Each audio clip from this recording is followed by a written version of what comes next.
Welcome to Fieldsports Britain, coming to you from that country over there, Australia. Coming up from down under, one of the country's most sporting states is opening up a wealth of deer hunting for international visitors. We find out what's on offer. We're guests of Winchester, Australia, and they love duck hunting. We're at Australia's biggest shooting show to find out what Aussies love to do when they're not losing at cricket or complaining about their Prime Minister. First, let's leave the sea, find a deer and maybe a roo too. The Australian states of Victoria and South Australia have some of the best deer stalking you will find anywhere in the world. From July 2013, Victoria is shedding a great wodge of bureaucracy that stops international hunters from coming here. I'm out to see what's going to be on offer with the help of pro deer stalker Mark Reams. Deer stalking is pretty big here now, so it's got quite popular. So there's a lot more deer around now than there has been in previous years, so yeah, it's getting quite popular now. What are we after this morning? We're going to go down the bush line here and have a look for a fallow deer. So there's quite a few in this area. Some good stags have been shot here, so with any luck we'll wander down there and hopefully run into a couple and see how we go. But You only have fallow deer here. What else do you have? there are red deer here as well. Not as many, but they're easily noticed, so they get shot. But the fallow are coming on quite good here. So. Species include chital, hog deer, red deer and this one, sambar.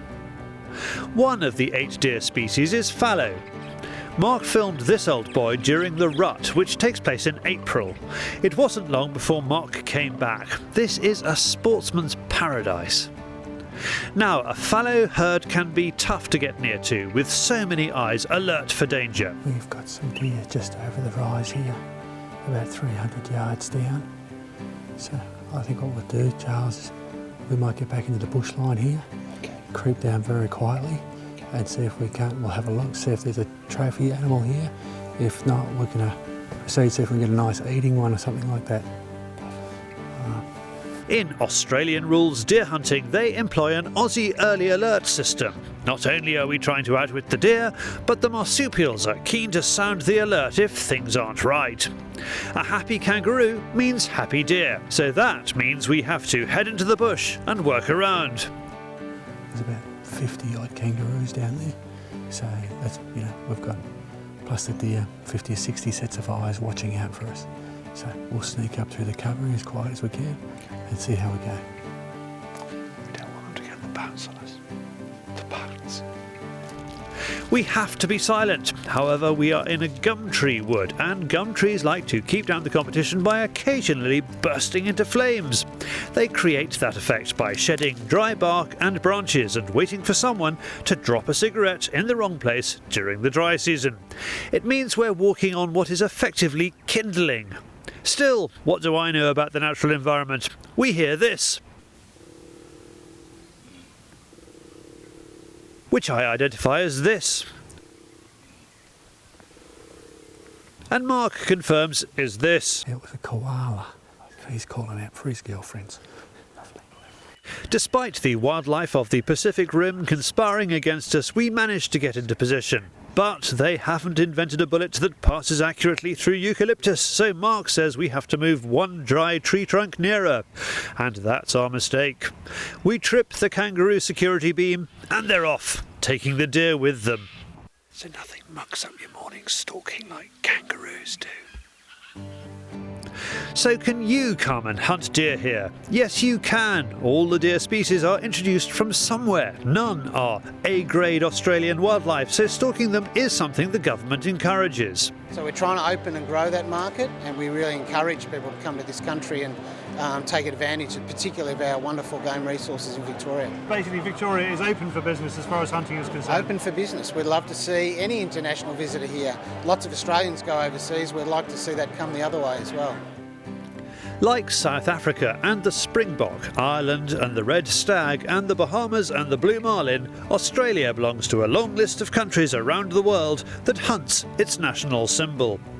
Kangaroos have reached plague proportions in many parts of the country, but Australian shooters and the Australian government take kangaroo culls extremely seriously. there is a great layer of regulation before anyone is allowed to shoot a roo, and farms have to apply for a destruction permit. Mark takes us to one such farm.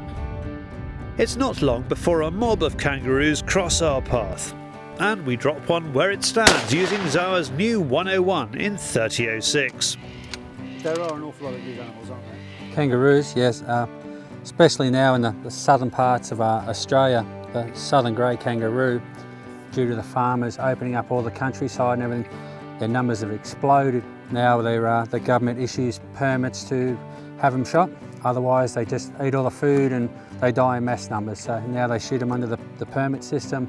It's an option that farmers have now to help them clear out the land a little bit. Okay, but whereas other things like rabbits and feral pigs in the Northern Territories, I mean, there's a kind of wipe clean. Yeah, an open slather type thing where they just want them eradicated entirely. Where the kangaroo, it's under a more of a managed program. Yeah, incredible animals. I mean, we have no frame of reference for this in the UK at all, but I mean, look at these extraordinary hind legs for getting around on. Yeah, half the kangaroo's legs, muscles for bounding, a long table to stabilise it as it hops, and you know, small front legs which are near useless only for grasping things, but as they say, they can travel huge distance in a short amount of time. As I said, they're perfectly designed for the country. And you can't build a kangaroo-proof fence? No, a 6-foot fence is nothing for a kangaroo to jump. Really? Like a normal farm fence like these ones is just a mild obstacle. Yeah. Tell me about the eating on this thing, because I mean, that looks like a reasonably good leg. Yeah, well, now in Australia they are shot by professionals for the human consumption trade. So now that you can have kangaroos that have been processed in an abattoir, and you can buy selected cuts in your supermarkets now. Just like any game. Any game meat. It's very lean, high in protein, low in fat, so it's a very good quality meat. We came for deer, but we ended up with a kangaroo, and we did try roo meat that night. It was certainly lean, but the ribeye steak was more appealing. And don't forget that deer stalking in Victoria will be open to all international hunters from July 2013. And no, you don't have to swing through like this. Boing, boing, boing, bang. Now, I couldn't leave him behind. It is David on the Fieldsports Channel News Stump.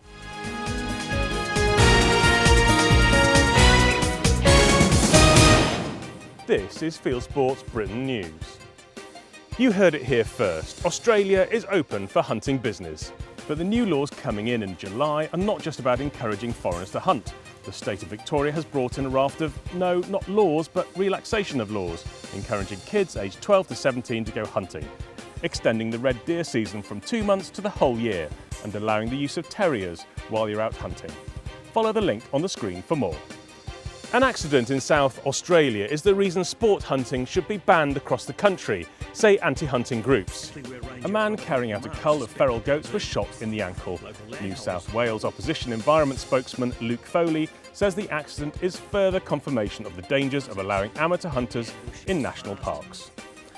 An Australian TV interview about gun control with 2 shock jocks didn't go as expected, and the clip is now doing the rounds on the internet. The pundits on Channel 7's Sunrise programme were expected to come down heavily in favour of banning guns, but they both agreed that Australian gun laws are tough enough, prompting this reaction from the studio. The majority of gun owners are highly responsible, and they're not going to do the kinds of damage that these other weapons cause. Yep.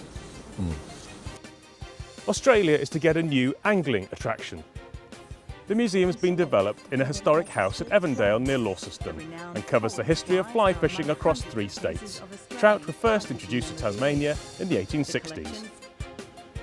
Greenpeace is under fire from the Australian government and media after it tried and failed to run a TV advertising campaign against Coca-Cola. The commercial, now running on YouTube, was due to run on Australia's Channel 9 TV station. It shows people drinking Coca-Cola from plastic bottles, followed by images of dead birds falling from the sky, claiming the company is bullying politicians into blocking a deposit scheme for drink containers, and that waste plastic bottles are therefore killing seabirds. And finally, 2 Australian hunters got the surprise of their lives when they reviewed the footage from their trail cam. we tracked down Danny Galia, prominent in the Australian gun trade, and it would appear he goes to great lengths to wind up his hunting mad brothers. What got him away was a Tag-Heuer watch. It was in between the glove and the seat, so I was pretending I was shaking a tree, and there's this watch going like that. Not really sure it was the watch that gave it away, Danny. You are now up to date with Fieldsports Britain news. Stalking the stories, fishing for facts.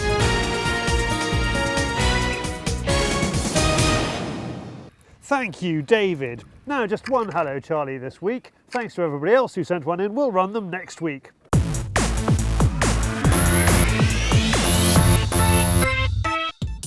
Hi there, David.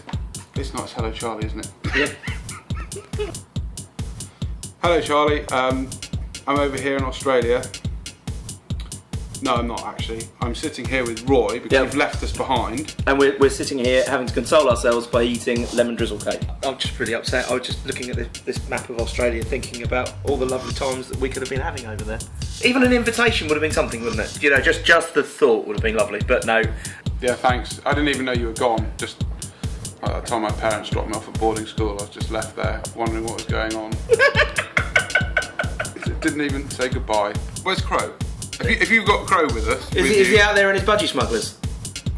No, not a nice thought, is it? It's a horrible thought. Send us your own Hello Charlie. Film yourself on your mobile phone. Just a sentence saying Hello Charlie, who you are and what you're up to. Then share it or email it via YouTube, Facebook, Dropbox, or you send it, you name it, to charlie@fieldsportschannel.tv. While the cat's away... Right, what's next? Of course, Aussie sport. Well, within minutes of getting off the plane, I was crouching by a creek, waiting for duck with a skeet champion. I wouldn't want to be Australian duck at this time of year. It's open season and I really pity any that we chance upon this morning. Literally, we're an hour from the airport, so we'll try and shoot some ducks here. We're just going to have a little bit of a driven shoot. Hopefully they'll fly straight down the river and we'll get some action. I'm with Casey Poletti, a modest bloke who's not only an ex-skeet champion, but a former army sharpshooter. Now, we're expecting great things from you, because you are a crack shot, aren't you, Casey? Apparently. Yeah. Yeah, Now, be immodest. What have you done? Yeah. As a junior, which in Australia is up to the age of 21, represented Australia in Olympic skeet. So I was lucky enough to do a couple of trips overseas, World Cups and World Championships over in Europe. Once I hit about 22, I joined the army, which took me to some other countries in some different environments and different sort of shooting. Casey works for outdoor sporting agencies, which imports the likes of Webley and Scott. It's a very different gun to Casey's competition Parazzi, but the British name sells well over here. A short wait by the creek yields a long shot at a Pacific black duck, which Casey pulls off with style. Stunning shot, well done, Casey. Thank you. Yeah, that's the black duck. Yep, it's got meat on it.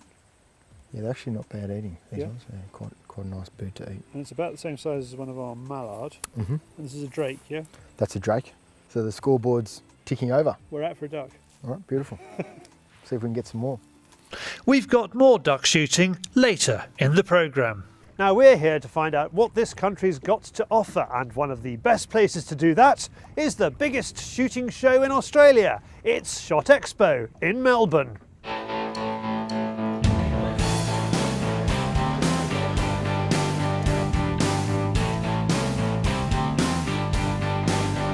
There is not much kit under this roof that you wouldn't find at a gun show anywhere in the world. There are, of course, the big global names that most will be familiar with. But what is the traditional Aussie hunter looking for?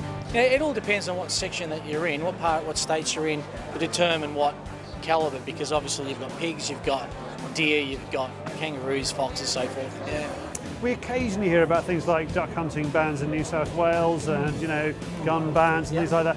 Is that trend still heading that way, or is the tide turning? I think it's turning, because I don't see, you know, you've got your antis, but once upon a time they were continuously on TV whenever there was a duck opening. You don't get them on TV anymore, so they're still very loud, but they're not getting the coverage they used to, so that's helped.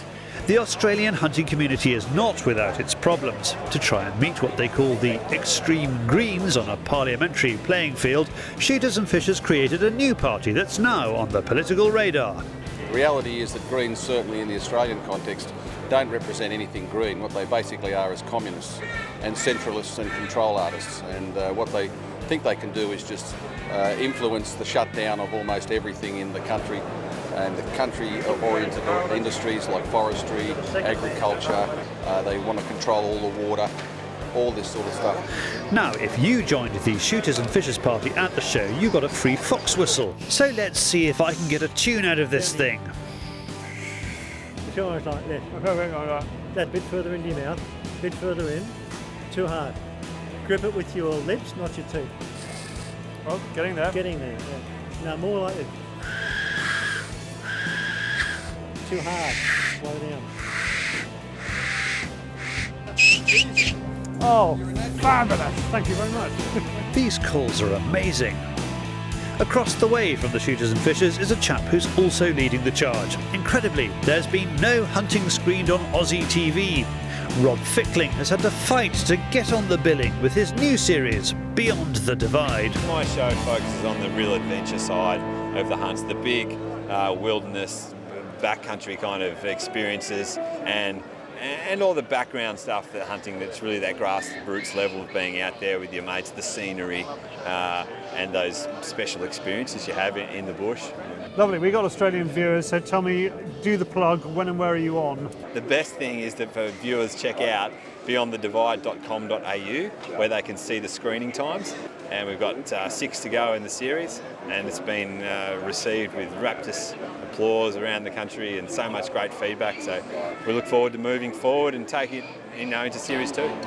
Australia may be on the other side of the world, but there are Europeans here. Stefan Buring from Carl Zeiss has made the huge journey to support the introduction of the new Conquest HD5 rifle scope for the Aussie market. What does the number 5 mean? It's a 5x zoom, so now we go into the super zoom story, and this is with the 1-inch scope, so it's a 215, 525 magnification, and also the 2-10. So you're looking at hunting in really big areas where you need a lot of long distance, big magnification, definitely. Good. Have you used it? Yes, I used it. I was down in South Africa, another big 1-inch scope market, and I shot a black spot with it. Brilliant. Other German manufacturers such as Blaser, Sauer and Mauser are popular here, especially for the bigger game up north. But as we know, most Australians at some point in their lives end up working in a bar in West London. So they do like to travel, and what better rifle to choose than an easily transportable Blaser R8. There are a lot of lower end firearms available worldwide, but there are a lot of shooters also that want higher end firearms. Okay. Really high quality German firearms, and that's this rifle is not for everybody. It's for people that are willing to spend quite a few $1,000s. So it's a deer stalker's rifle, really. Well, it's very popular with deer stalkers, but it's popular also with your general pig shooters, guys that do vermin control.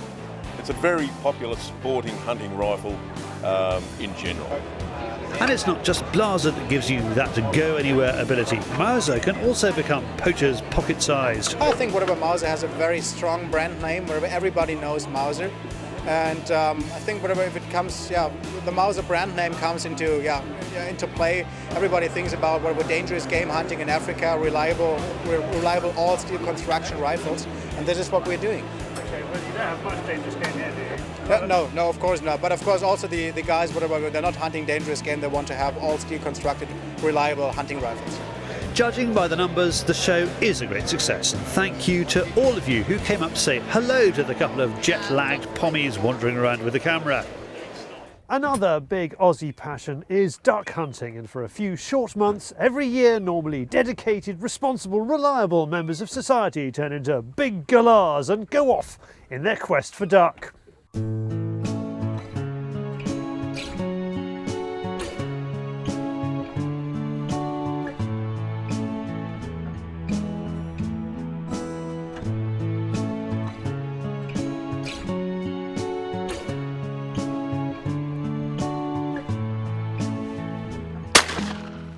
It would appear that Aussie duck hunters are so mad keen on their sport they would sell their own children for a chance to sit by a muddy puddle in the hope that one of the country's 8 species will come their way.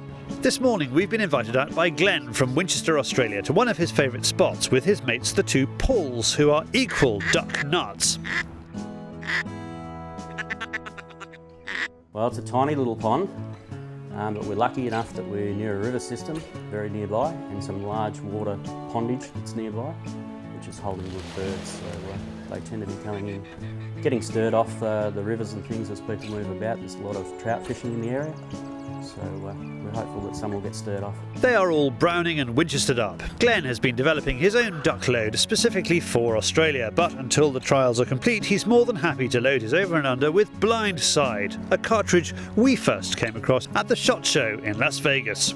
It's a brand new technology. It is lead-free steel shot, and really the claim to fame to it is it's hex shot. It's not round like normal steel shot is. So it has a lot of edges and corners that upon impact deposits a lot more energy than a standard round steel pellet would.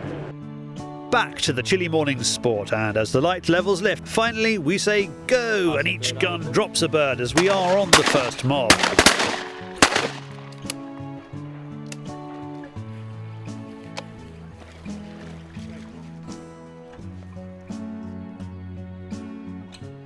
It is a young grey teal, it's quite small. So the shot in the front part there, certainly hit where we wanted.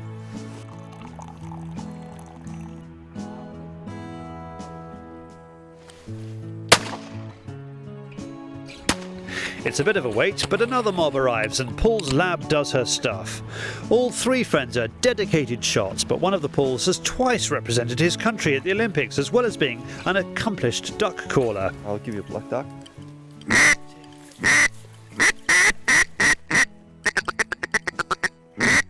So that's just your feeding call, greeting call and a comeback call with a black duck.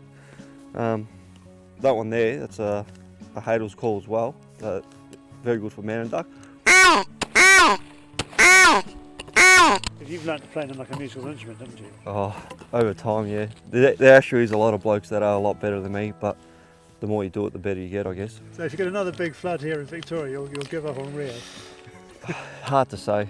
I don't think I'll give up on Rio, but I do love my ducks.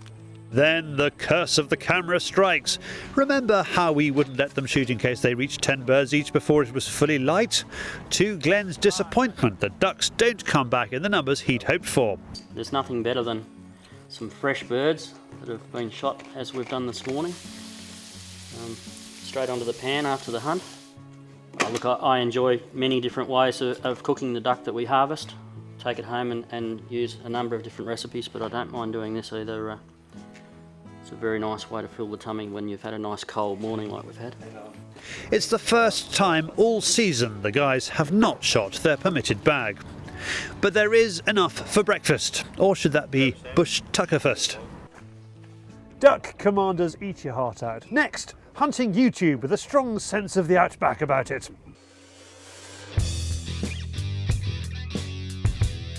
This is Hunting YouTube, which aims to show the best hunting, shooting and fishing videos that YouTube has to offer. Coming to you this week from Australia. First up, fox shooting is a sport we Brits have in common with Aussies and is only mildly modified in the USA for coyotes and Africa for jackals. There are plenty of Australian fox shooting films and I have chosen this one, Fox Hunting Daytime Whistling Outback Australia, because it stars the irrepressible Steve Lee. Shooting foxes can sometimes be difficult, he says, and I won't attempt the accent. This isn't one of them times. As we have discovered at Fieldsports Channel, deer hunting is one of Australia's top hunting sports, mainly in the south of the country. Hunting deer in the land of Oz, set to John Bon Jovi, is a good example. In the north of the country, it's all about ferals, especially pigs. People would not use the old cliche plague proportions if they had seen Australia's pig problem. Pig shooting from helicopter shows a shooter scratching the surface by culling feral pigs on a property in Queensland with a pump action 223 from a chopper. On to fishing, and Australia has more than its fair share. In freshwater, barramundi are the native sport fish fish of choice, and there are lots of good barramundi fishing videos on YouTube. Here are Paul Warstelling and Jason Wilhelm from Barra Madness landing a 60-pounder at Lake Mondrian in Queensland. Another great fishing channel comes from the publishers of Australia's best fishing and hunting magazines. In One Big Hookup, a day's fishing doesn't exactly go to plan for Fishing World editor Jim Harnwell. He gets a hook pinned through his hand. Lots of good films to explore on this channel. Back to hunting, and let's go more extreme. Here is a promo for a hunting agent in the Northern Territory who offers water buffalo, wild boar and scrub bull. You get to see the outback with JR Hunting.